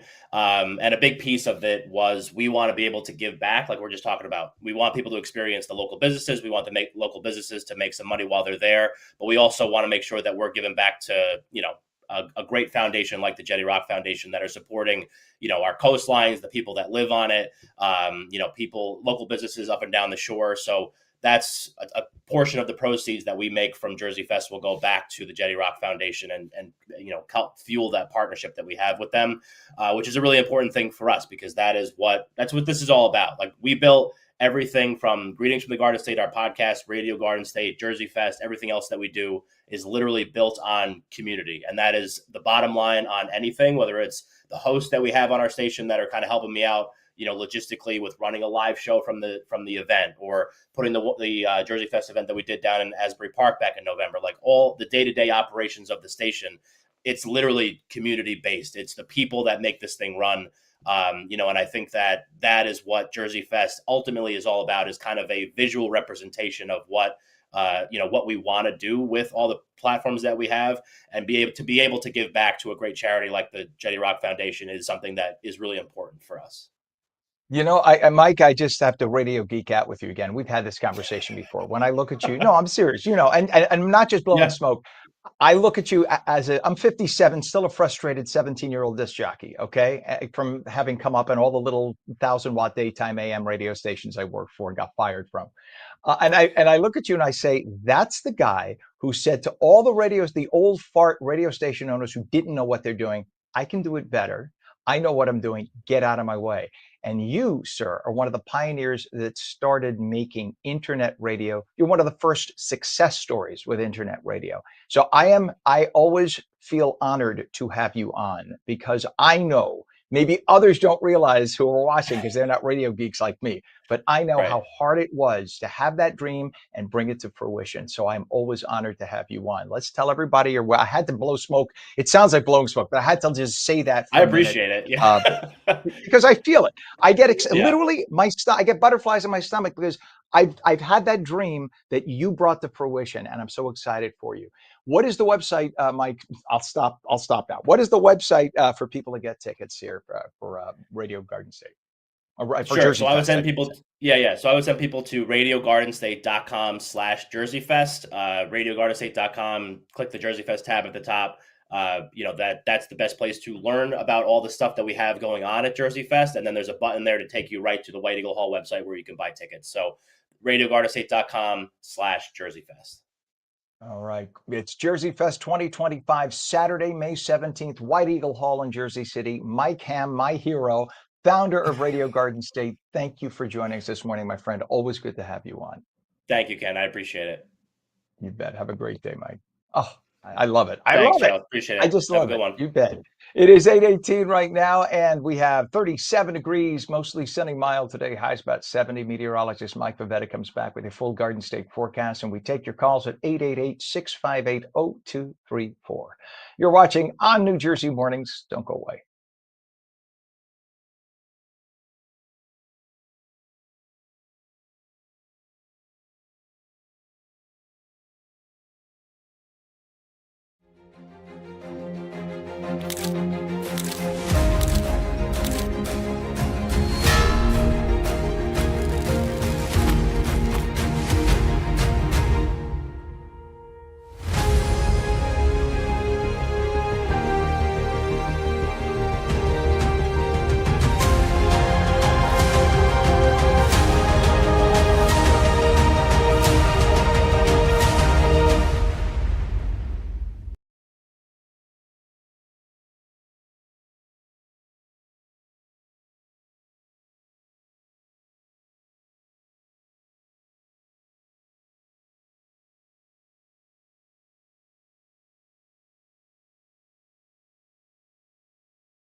Welcome back to On New Jersey Mornings. I'm Ken Rosato at 8:20. We're taking your calls at 888-658-0234. Mostly sunny and mild today. Highs about 70. Meteorologist Mike Pavetta with the Garden State forecast. Mike, guess what just came? Oh, here it is. I was going to ask. Nice. There it is. Quick check. Got my I got the Italian sub because you told me to, because you said that the chef went and The sampled Giant Italian. Yeah, that's the name of That's it. what this is, the Giant Italian from Quick Check. Let's see. And wow, sorry, I'm making a mess all over the computer. Well, let's see. You know what? Let's say I never use this, but let's zoom in, see if it'll focus. There it is, folks. There it is. The Giant Italian. You want a bite? Go ahead, Favetta. Have a bite of that, pal. Yummy, yummy in your tummy. And it's that truth serum that really makes all the difference. Sorry. That's called a cologne bite. We'll let Ken enjoy that because Ken, it really is something to savor. They really they make it really good actually. Hey, my mouth is watering just thinking about it, thinking back to yesterday. Hey, our forecast brings back a throwback to yesterday's weather. We'll have another round of beautiful mild air in place with temperatures that climb into the upper 60s, maybe even touch the low 70s in spots away from the coast. But once you head east of the Parkway, within 10 miles of the coast, there's that easterly breeze that'll make it feel so much cooler through the end of the day. Right now, the winds are light, predominantly blowing from the north, but they'll pick up and blow from the east throughout the end of this afternoon, making for another round of very chilly weather that will ultimately provide the fog and low clouds that take over for tomorrow afternoon. Not really as soon as tomorrow morning, and then clearing tomorrow afternoon. There's a very gusty breeze that develops throughout the end of the day on Thursday, and that promotes that fog to linger, maybe even give us some mist and drizzle at the beaches. By the end of the day, the clouds start to clear, but the front pushes through, and there are those wind gusts by Friday morning up to 41 miles per hour from the northwest there in Sussex, a 31 mile per hour wind gust in Flemington, and even 23 miles per hour in Mount Holly. So very windy throughout Friday morning with that colder feel as all of that rush of chilly weather settles in. These are the clouds that'll take over by the end of the night, kind of helping to promote that fog tomorrow morning at the coast. And with that easterly breeze, yes, there will be plenty of it throughout the early part of your Thursday. That's why we only reach the low 40s tomorrow, 44 in Ship Bottom to start our day. And watch these temperatures, they really don't leave the 40s at the coast. Long Branch, Toms River, Ship Bottom, tomorrow afternoon, 40s only. You go 20 miles inland and it's much warmer in the low 70s. That is a good 28-degree difference between LBI and Camden. So a real big change in the weather just a few miles away, thanks to the influence of that chilly breeze. Now, where the sun hits tomorrow afternoon, obviously warms us up, but we get cooled down by that rush of air and the front that pushes through, making for a very chilly finish to the morning. I think by 8 a.m. we could see some of those snow flurries move on through, and then it clears out by tomorrow afternoon with a drier finish to the day. So the weekend starts off clear Friday night, returns to a nice clearing for Saturday. I think there could be some clouds by the afternoon, partly sunny skies, and then overall a decent way to start off our Saturday and Sunday with lots of sunshine around. So the weekend is split, a little more cloud cover, but milder on Saturday, upper 50s, less clouds, lots of sun with a northwesterly breeze, cooler by Sunday. So overall, Ken, looking very decent heading into the first weekend in spring. But I think you're going to wake up on Friday morning, the first full morning in spring, first full day, and go, why is it snowing? I thought winter was done. But we'll get sun by the afternoon. Amen to that. All right. This is the tough change in seasons. I appreciate you, sir. It is 37 degrees right now at 8:25. And astronauts Butch Wilmore and Suni Williams have landed back on Earth after a faulty spacecraft turned their 8-day expedition into a 9-month mission. The NASA astronauts completed their 17-hour trip from the International Space Station with a splashdown off of Florida's coast at exactly 5:57 p.m., which is to the second what was forecast days before. I don't know how the scientists figure that out. The duo returned home on a SpaceX Crew Dragon capsule, alongside astronaut Nick Hague and cosmonaut Alexander Gorpunov. Mr. Wilmore and Ms. Williams' homecoming caps an end to a drawn-out mission, which was marred by technical difficulties in recent months turned into a political flashpoint because the Biden administration had said no thank you when Elon Musk had offered a spacecraft to help get them home. The good news is they are now home, and the two are now going to spend the next few days, if not the next few weeks, in rehab because they lose a lot of muscle tone in space for 9 months, but it's nice to have them safely back on Earth. 826, the Archdiocese of Newark's Mercy House held its inaugural baby shower for expectant moms in need. Check this out. About 20 pregnant women were given gift bags at Mercy House's Newark location containing diapers, baby clothes, and nursery necessities, along with treats like cupcakes and chips. 3 raffle winners walked away and got some really cool prizes, and the top prize, a beautiful new stroller. And if you are a new mom or dad, you know how expensive they can be. So congratulations to the winner, and God bless all you moms right there. The very individuals who demand that conservatives follow orders are themselves flouting the law. MTA Chairman Janno Lieber has announced that congestion pricing will continue despite the Friday deadline imposed by President Trump. Many Long Islanders, businesses, and elected officials have still been vocal about their opposition toward the extremely expensive toll. President Trump has threatened to cut off enormous amounts of federal funds from New York after congestion pricing was not stopped. But it looks like at this point, as of Friday, congestion pricing will continue. It is now 8:27 and 37 degrees. Do you love animals? Well, many people not only love them, but rely on them to get through their day.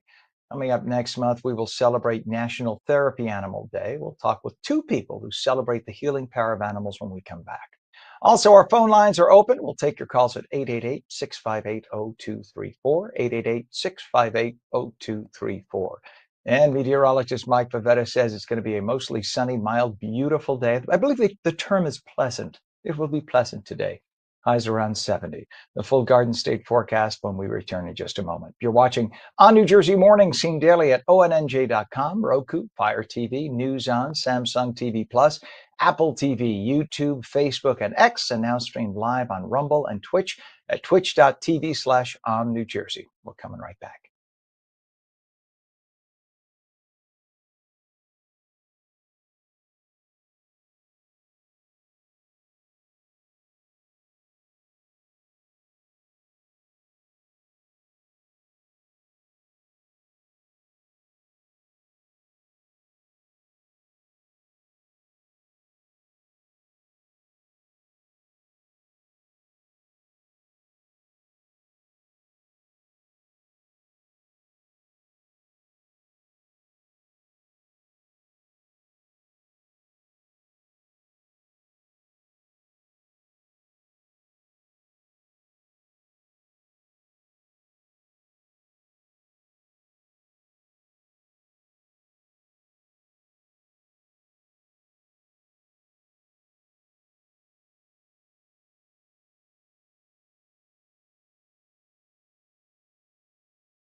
Very good morning to you. 38 degrees on this Wednesday, March 19th, 2025. 8:30 on the dot. I'm Ken Rosato. Welcome back to On New Jersey Mornings. Mostly sunny and mild today. Highs about 70. Meteorologist Mike Pavetta on St. Joseph's Day with the detailed Garden State forecast. Buon giorno di San Giuseppe, Michele. Yes, yes. Buona festa per tutti. It's a really pretty day. Really pretty day. Lots of sunshine. A chilly start to the day, but we'll ultimately bring back more sun throughout the afternoon, and that helps us to warm into the end of the day, bringing back a really nice feel with highs that'll be up around 65, 70 degrees before the day is through. Then the fog comes in for the overnight into tomorrow, and that'll make for a pretty gray looking start, and also a very chilly one with that easterly breeze. Nice way to welcome in spring at 5:01 tomorrow morning, but then throw back to winter with some flurries on the way by Friday morning, the first full day of spring. We look ahead to this afternoon with temperatures that climb into the mid-50s at the shore, that easterly breeze keeping it cooler, but will likely be up around 70 there toward Camden and over by Glassboro and Medford. A nice finish to the day. After so much cool weather around, we are actually running a bit above average. We should only be in the mid-50s at best this time of year for the states. That's the Newark almanac. If you head a little further south, usually add a degree or two to places like Trenton and Camden and Philly for those climate reporting stations. So our forecast looks decent. We're running a bit above average, and we could even hit the 70s tomorrow inland away from the coast after the morning fog clears. So the rain you see here is actually for later tomorrow night. There's your 40% chance, but it's going to rain tomorrow night statewide, bringing back that early morning shower by Friday with some flurries mixed in. And then our next chance for rain is on Monday with that wet weather throughout the day, giving us a kind of a soggy start to the week next week. Air quality is good. Number just updated to 36, so we'll keep it under 50, which is healthy. And even all throughout the state today with that easterly breeze, the fresh air coming off of the water, it looks good. Throughout the afternoon, nice and dry and sunny. Here are the clouds that come in with the fog throughout the overnight. And then the rain takes over for tomorrow night into early Friday morning. Could end as a few rounds of snow with those flurries, and then it's back to clearing later Friday afternoon. Saturday morning, another front, another round of clouds. Maybe a little bit of extra gray by the end of the day. I think we're dry, but the 7-day forecast shows lots of clearing throughout the afternoon.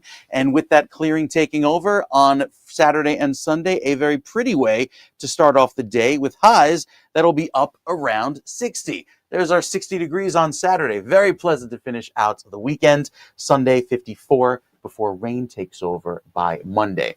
The rest of the shore points has a little bit of fog that comes in with the mist on Thursday morning, 57 degrees. Friday has that early morning rain snow mix. Could even happen at the coast with the colder weather. Saturday, dry but cloudy. Sunday, sun, and then back to rain by Monday. So all those seasons can kind of crammed into 1 week here with some winter, a little bit of spring, a cooler feel. But today and tomorrow, up around 70 inland, it'll feel very nice. There you go. He controls the camera, never misses a beat while he does his forecast. Meteorologist Mike Beth, thank you, sir. You're amazing. 37 degrees right now at 8:33. And we do have some traffic to tell you about. Let's take a look at this. This is mile marker 150.6, which is just south of the Essex Toll Plaza. This is in Bloomfield. You see that traffic on the right side of your screen? That's the traffic going into the toll plaza. That goes back for 4 miles. So you can see the southbound is moving pretty well. The northbound, though, into the toll plaza and beyond, that's 4 miles of traffic. About that. It's moving about 5 to 10 miles an hour, but it's a pain in the neck. A lot of that is caused by that immense amount of sunshine that you see. And this seems to be happening every morning at about this time between 7 and 8 a.m. You get the bright sunshine in people's faces. Everybody goes slowly through there. We also have a disabled vehicle also further north of that point on the Garden State Parkway. This is south of the southbound north of the Bergen Toll Plaza in Saddlebrook, and we've got a right lane block over there. A crash on the Turnpike Inner Roadway northbound north of 7A, interchange 7A. You can see that. That's what we were just talking about. That's the other issue. Thank you. How fast Gerald is on that. Thank you, sir. That is the Garden State Parkway. That is by the Bergen Toll Plaza causing that problem there. Look at all the delays going into that. We have a crash on Route 9 northbound. That's in Howell Township. 2 left lanes closed with 10-minute delays, and a disabled vehicle at 295 northbound, north of exit 26S, which is in Belmar. The left shoulder is closed with 15-minute delays through there. And of course, we still have the ongoing road work on I-80 eastbound at exit 34, Route 15 in Wharton. Due to the sinkhole, that's going to be another few weeks in repairs, but there are some solutions finally. on the horizon for us. It is 8:35. April 30th marks National Therapy Animal Day, a time to celebrate the incredible healing power of animals. In Morristown, Creature Comfort Pet Therapy is hosting a special community event to honor this occasion. It's a nonprofit, now 14 years strong, bringing comfort and joy to thousands through their certified therapy animals and dedicated volunteers. And we're joined by Mary Beth Cooney, the Executive Director of Creature Comfort Pet Therapy, and Carly Luciano, who is the organization's Community Relations and Event Coordinator. Good morning to both of you and welcome. Good to have you on. Good morning, Ken. Well, Mary Beth, let's start with you. Creature Comfort Pet Therapy has grown from just a local Morris County initiative to serving 9 counties in New Jersey over the past 14 years. So what inspired the organization's mission and how have you seen it evolve over that time? This organization was started by 2 women in 2011 who understood the power of the pause. They had done pet therapy for a smaller organization and decided they wanted to spread it much further in New Jersey. So it started with 5 teams and about 3 facilities. We now have what we call 500 volunteers, half of whom have 2 legs and half have 4 legs. And we have at least 300 facilities. We do 7,000 visits a year. We touch 150,000 people. And the benefits are scientifically proven. It absolutely does lift spirits. It actually lowers blood pressure. It increases socialization and movement. It helps children to focus better. It's actually a very well proven therapy. And our dedicated volunteers go out every day, at least 20 visits a day, to go and help people in all kinds of facilities. Now, I know people like who are in the hospital for long-term rehab and stuff, and a lot of times family just can't get there. They're busy. Everybody's busy. You could spend weeks in a hospital and not have a visitor. And I know that when there's a therapy visit, because I have friends who work at different hospitals who tell me when there are therapy visits like that, sometimes that's the only visit people get. And it means so much to them, not only to have a pet, but just a pet and the human coming to visit, and it just makes their day. And you're right, it totally helps in the healing process. And it's just beautiful that you guys do that, you ladies do that, and your whole team. And your team facilitates about 7,000, which is mind-boggling, 7,000 therapy visits a year. You touch 150,000 lives. Tell us a particular story or two that really capture the difference that these visits make for people in hospitals, schools, and other settings. I think one of the most interesting stories is that we actually have a deaf dog. And we had a visit with a client in a nursing home. She was very unhappy and she was deaf. So our team brought their dog up to her. The dog understands about 50 signs. They had a conversation. And at the end, she did the sign for I love you. And Oreo went up and licked her hand and wagged his tail. And she has been a different person ever since that day. She's engaging with the other people in the community. And Oreo goes to visit her every week. That's I just love one that. of many, That many is so stories. amazing. Like the dog gets it, that this is Yeah, somebody else who also has hearing challenges or is hearing challenged or deaf. That's amazing. I love that. yeah, Um, yes. I just, who has this capability to do that? Now on April 30th, you'll be receiving a resolution, Assemblywoman Aura Dunn, and a proclamation from Morristown Mayor's office also. What does the recognition mean to you folks and your team of volunteers? Well, I can speak to that one, Ken. It's going to honor the significant work that Creature Comfort has done within the community. And, this event is going to help raise awareness for pet therapy and for how to become a volunteer of our organization. And it's also going to help honor the healing impact that animals have on humans. So we're very, very excited. We have some awesome local vendors that are going to be there. Participants can come and meet our therapy teams and get to visit with them. And they also get to learn all about what Creature Comfort does and how they can help too.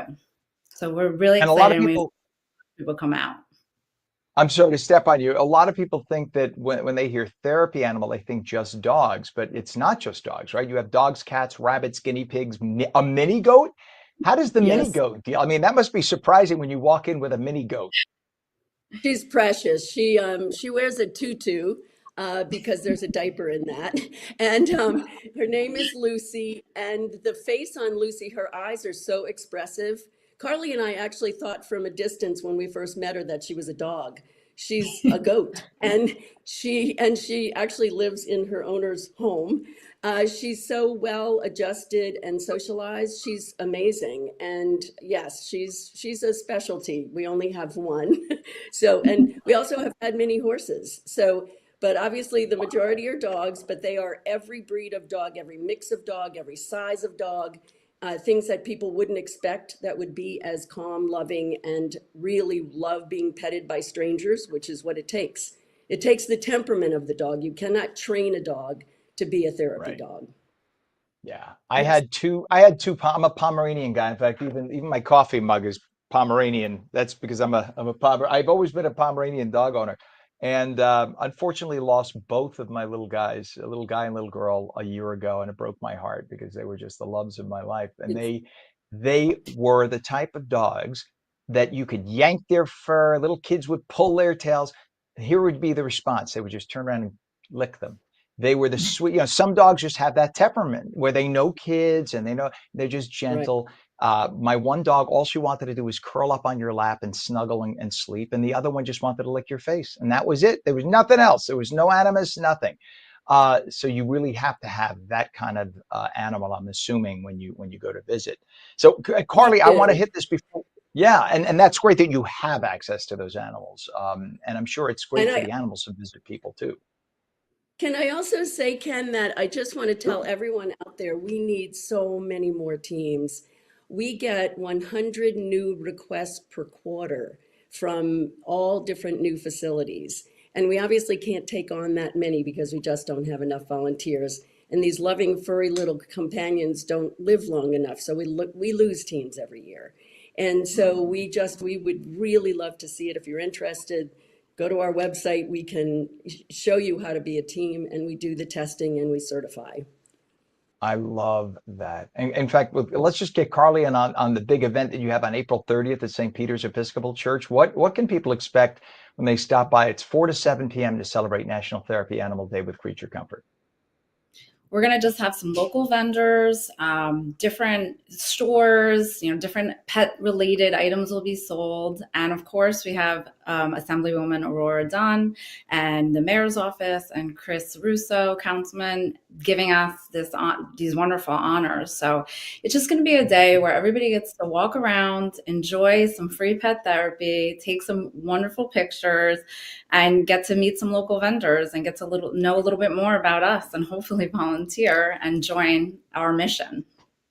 All right. So if somebody wants to volunteer, they want to come take part, or even just come down and talk to you all and see what it's about, what's the website? How can they contact you? It's www.ccpettherapy.org. And you All can right. fill out So that information right on the website, and you can give us a call at any time. I love it. I may just come down and just here. How about if I just hang out and spend some time with the animals? If they need somebody to do that, I'd be more than happy to. If you need somebody to change bowls and clean up after them, I'll come down and spend some hours because I'm just an animal freak. I love it. I should be a vegetarian because I can't like whatever. That's a whole other story unto itself. But thank you both. Mary Beth Cooney, Executive Director of Creature Comfort Pet Therapy, and Carly Luciano. Is it Luciano or Luciano? I'm sorry. You're good. Luciano's good. Luciano. All right. Want to make sure I got it pronounced properly. The organization's community relations and event coordinator. I want to thank you both for doing what you do and for joining us this morning. And come back and let us know how the events go. We would love Absolutely. to. Thank you so All much right. for having us. You bet. Thank you. Have a wonderful day. Take care. Thank you. It is now 38 degrees at 8:44, mostly sunny, mild today. Highs about 70. Meteorologist Mike Pavetta returns with your full Garden State forecast. We'll take your calls too at 888-658-0234. You're watching on New Jersey Mornings. Don't go away.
And welcome back to On New Jersey Mornings. I'm Ken Rosato. It is 8:46 now, 39 degrees. Now it's ticking up with the sunshine being out there.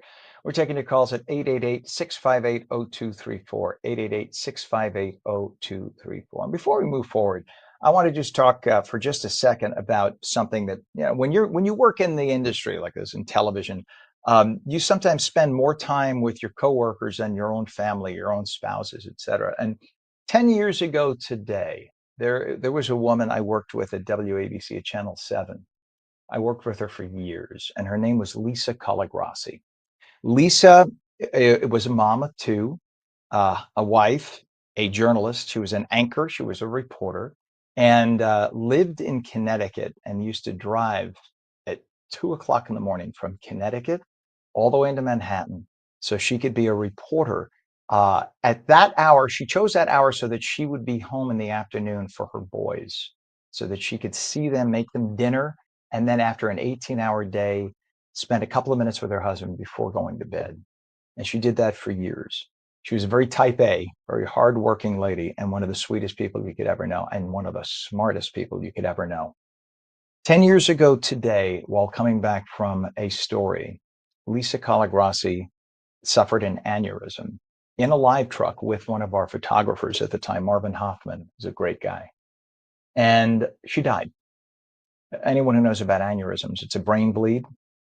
And it's oftentimes, once you experience the first symptom, the first big symptom, it can often be fatal. That's it, because you bleed out. And she had had severe headaches leading up to that, but she didn't do anything about it. And her husband, Todd Crawford, has made it his mission to make sure that people understand. If you have what you would deem as the most severe headache you've ever felt, don't ignore it. Don't just take some Tylenol. Call your doctor, get to an emergency room, because it could be the first symptom of an aneurysm. And if you catch it, you could save your life. Unfortunately, Lisa did not catch it. And but her husband, Todd, has made it his mission with the Lisa Colagrassi Foundation for Brain Aneurysms, and it's a big thing. Go online, you could see it if you Google Lisa Colagrassi Brain Aneurysms. You'll see the foundation that Todd Crawford has. You could donate there, and I just want to say to my friend, there she is, my friend Lisa Colagrassi. Sorry, just seeing her face got me. I'm sorry. Anyway, that is my friend Lisa Colagrassi, and just seeing her just got me. She could tell. She is my friend. So I'll tell you, thank you, Gerald, for bringing her up. Miss you very much. I'm sorry to have to toss to our weather person, meteorologist Mike Pavetta, on that term, but Mike, from working in the industry, as long as you've worked, you become friends with people, and you become really close.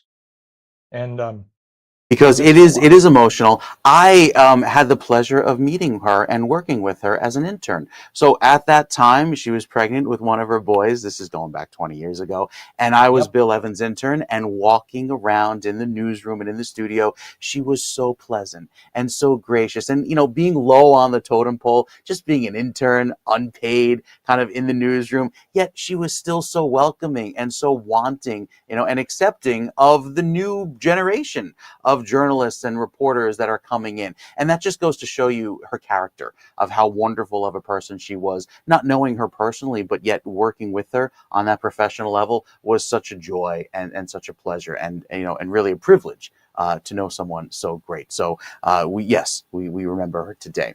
Our forecast looking very pleasant this afternoon, nice and sunny and dry, 67 in Sussex, a warmer feel over toward Newton and Hackettstown, but cooler at the coast with a little bit of an easterly breeze. We stay dry throughout today. Not great news for the drought, but better news with the rain that comes in tomorrow night and the clouds and fog, which actually helps to prevent that evaporation and keeps those levels above average, and also prevents a lot of those wildfires that we typically see this time of year with the dry weather. So the easterly breeze and the mist and drizzle helping to abate that threat going through tomorrow. Still dry up in the northern sections of New Jersey, there in western Passaic and Hackensack up toward Bergen County, thanks to all of the storms kind of taking a central Jersey track over the last few rounds.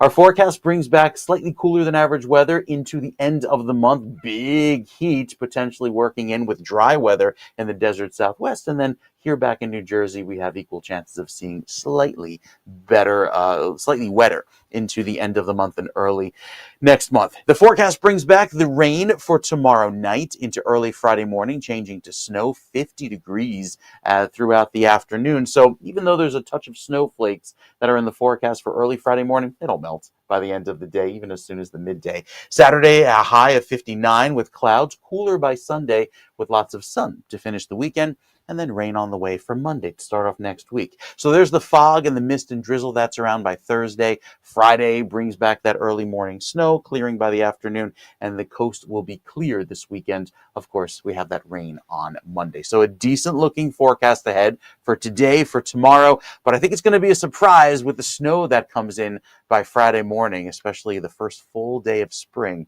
to have some wet snowflakes around early on in the day, something that we get around here this time of year in New Jersey. So we'll have more weather updates for you. You can always check the forecast online at ONNJ.com.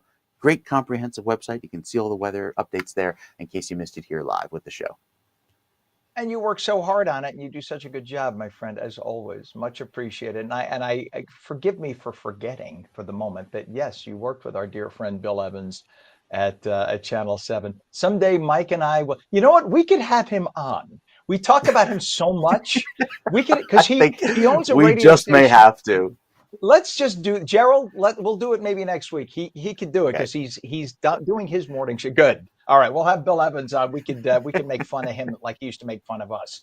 All right, Mike. Thank you very much, sir. Much appreciated. Have a great day. We'll catch you in the morning. I love it.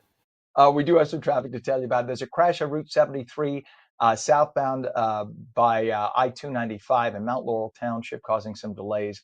And a disabled vehicle now. This is again by the Bergen Toll Plaza, Garden State Parkway in Saddlebrook. The right lane is blocked through there, and that's causing delays of about 2 miles. Still have the emergency sinkhole construction, I-80 eastbound exit 34, Route 15 in Wharton. All lanes are closed, people being detoured off. But again, hopefully in the next week or so, we'll have some kind of a forward motion on that, because what they're doing is they're taking one of the westbound lanes, making it one eastbound lane for trucks only. So the trucks will have a little overpass. They'll go to the westbound side to continue going eastbound. That will alleviate traffic that's being detoured off through town, because that's the biggest problem, all the big trucks going on Main Street through Wharton. So that'll make things a little better while they get the roadway patched and ready to open. And that, of course, is going to be a big relief. And we also have pockets of volume Route 9 southbound by Route 88, which is in Lakewood Township. All lanes are open, but they're saying about 3 miles of delays because of volume. It is 8:54. More liberals acting badly. Lumberton Mayor Gina LaPlaca arrested Tuesday on St. Patrick's Day, charged with endangering her child after being arrested at her home following allegations of a hit and run with her son in the car. LaPlaca has a history of legal issues, including charges of assault. This is according to the police there. She resigned her job as Neptune administrator a few weeks ago after local officials said that they would fire her if she didn't resign. Police say the Democrat mayor allegedly hit a car while driving in Mount Laurel and left the scene of the accident. Records show that she was charged with endangering, abuse, neglect of a child by caretaker, and cruelty and neglect of children, according to police. She was also charged with operating her BMW under the influence of liquor or drugs, driving with an open container of alcohol or unsealed cannabis in her motor vehicle, careless driving likely to endanger a person or property, reckless driving, yada, yada, yada, on it goes. And she was driving, according to police, with an expired license. In 2023, while serving as deputy mayor, LaPlaca was arrested for assaulting her liberal activist husband, Jason Carty. The charges were later dropped. And earlier this month, LaPlaca was escorted out of a Mount Holly Fire Commission meeting after an outburst. The question is, why do Democrats keep voting for people just because they're Democrats? Just asking the question. Maybe try somebody on the other side. 8:55, Tesla stock is getting hammered again this week as shares of the electric vehicle maker led by the world's richest man, Elon Musk, faced further pressure from Wall Street as Musk grows embedded in the White House and questions about Tesla's brand reputation globally and its standing in its crucial Chinese market. As of yesterday, shares of Tesla dropped 5% to $225, building on Monday's 5% dip as the stock appears poised to decline for a ninth consecutive week. But hear me. This is going to be a stock to buy because it's going to come back. You know it will. 8:55 each year, the cold New Jersey winters leave behind tens of thousands of potholes in the Garden State. This year's no different. The New Jersey Department of Transportation announced they would officially start pothole repairs, and they did so yesterday. The repairs will take place on all state roads over the coming weeks from 9 a.m. to 3 p.m. So please, if you see the crews fixing your streets, give them a break, slow down, let them do their work, and don't get upset. Last year, the DOT of New Jersey filled nearly 90,000 potholes. 8:56, and jury selection began yesterday in the bribery trial of Nadine Mendez, was sentenced, her husband, of course, sentenced to 11 years in prison earlier this year for accepting hundreds of thousands of dollars in gold and cash, that being Robert Mendez, the former senator. Nadine had her trial postponed because she was being treated for breast cancer surgery she had, and she was healing from that. It is now 8:57, and we have 38 degrees. Meteorologist Michael Beth said if you didn't like yesterday's beautiful weather, well, maybe a few extra degrees will help. You'll like today. He says it's going to be mostly sunny and mild, highs about 70 degrees. Not a bad way to spend outside. Maybe a little rain, though, coming the end of tomorrow. But for today, enjoy it. Sunny and 70. That is about as flawless a forecast as you can get. I like it. Hope you do too. And that is on New Jersey Mornings for your Wednesday, March 19th. I'm Ken Rosato. Remember, you could stream us at ONNJ.com, Roku, Fire TV, News on Samsung TV Plus, Apple TV, YouTube, Facebook, and X. We now stream live on Rumble and Twitch. Just go to twitch.tv/OnNewJersey. We'll catch you again tomorrow morning at 7. Yes, we will. We'll be here same time, same channel. Tell all your friends about us if you love us, if you adore us. Call all your neighbors. And if you didn't like what you saw, keep it to yourself. Tell all your neighbors either way. Till then, have a great day. Thanks again for watching On New Jersey Mornings. I'm Ken Rosato. Have a wonderful day.